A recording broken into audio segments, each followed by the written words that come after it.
Konsep dasar ahli sunnah wal jamaah, teman-teman sekalian, dan antum duduk di majelis ilmu seperti ini belajar tentang konsep ahli sunnah wal jamaah, yaitu kita taat pada wali amr, taat pada pemerintah. Landasan hukumnya adalah surah An-Nisa ayat 59. Ya alladzina amanu atiullaha wa atiur rasul wa ulil amri minkum. Hai orang beriman, taatlah kepada Allah, taatlah pada Rasul, dan taatlah pada pemerintah kalian. Itu yang kami pegangi. Pada saat teman-teman KPK meminta saya untuk datang, saya datang sebagai bentuk ketaatan kepada pemerintah.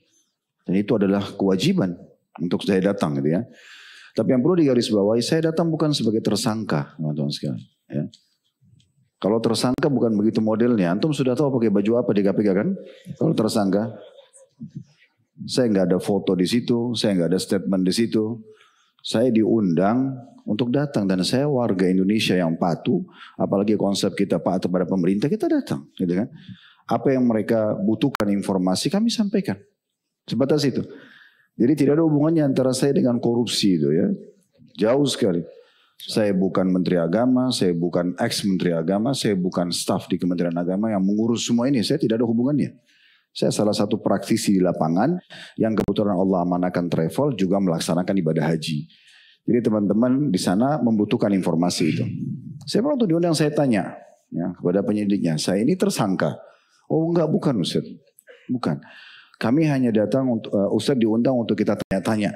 Ya, mungkin ada yang butuh disampaikan persaksian atau apa yang diketahui tentang masalah haji dan kuotanya. Oke? Kami dukung apapun itu sifatnya, kan gitu. Sebagai warga negara yang baik, kita harus dukung program-program pemerintah, kan gitu. Kita dukung apapun sifatnya, apa yang bisa saya bantu silakan saya sampaikan. Makanya kan statement yang benar itu adalah memang kami membantu para penyelidik itu untuk menyampaikan. Dan bukan cuma saya, banyak orang yang diundang gitu ya. Cuma mungkin Allahu alam kenapa nama Khalid Basalamah ini kalau sudah naik di media luar biasa, seperti gula dan madu gitu ya. Terjual sekali gitu.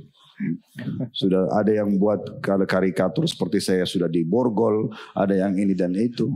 Ya ini kebodohan gitu ya. Sebenarnya tidak seperti itu. Satu sisi juga teman-teman sekalian, kita ini satu negara, satu bangsa. Kita ini kayak bersaudara, ya.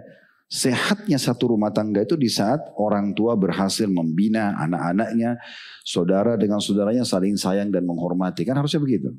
Kita kan harus saling menyayangi, sama-sama warga negara gitu ya. Kita itu bentuknya adalah kalau ada program-program yang baik, teman kita atau saudara kita sebangsa negara, terlepas daripada seagama, sebangsa aja gitu kan. Karena kita memang Bhinneka Tunggal Ika. Oke, apapun yang positif kita dukung. Kalau ada sesuatu yang salah kita ingatkan dan kita luruskan. Saya yakin KPK dibentuk memang untuk tujuan yang baik untuk negara kita. Kita berikan dukungan, ya kan? Kalau ada informasi yang butuh kita ditanyakan, sampaikan, gitu ya. Saya tidak, alhamdulillah, waktu diundang tidak menolak. Karena apa yang mesti dikhawatirkan? Tidak ada kesalahan, gitu ya. Saya tidak berbuat apa-apa, gitu. Kecuali saya memang terlibat di pemerintahan, kemudian memang pernah ya ada tanda tangan palsu atau apa, Allahu alam. Tapi ini alhamdulillah tidak pernah. Saya di kantor sendiri, di usaha sendiri, ya semua itu juga bergerak alhamdulillah dengan rezeki yang halal, tidak ada sesuatu yang dikhawatirkan.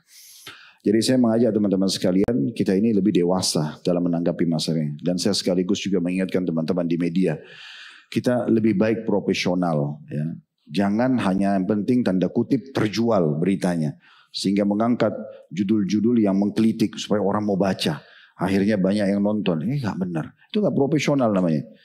Harusnya tulis yang benar apa adanya gitu ya. Supaya nanti informasi yang sampai ke masyarakat itu bentuknya edukasi dan informasi yang benar. Nah itu yang benar.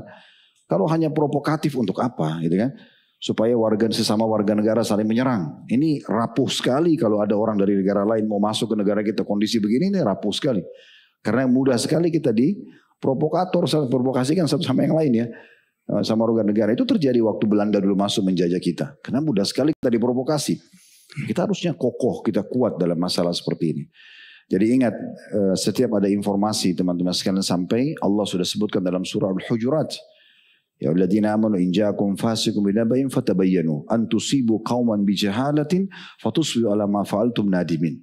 Hai orang beriman, kalau datang informasi simpang siur, belum kalian tahu kejelasannya, apalagi dari seorang yang fasik nggak jelas gitu ya, maka jangan buru-buru diterima, jangan buru-buru disebarkan. Itu perkataan Ibnu Katsir 700 tahun yang lalu pada saat menafsirkan surah Al-Hujurat ayat 6.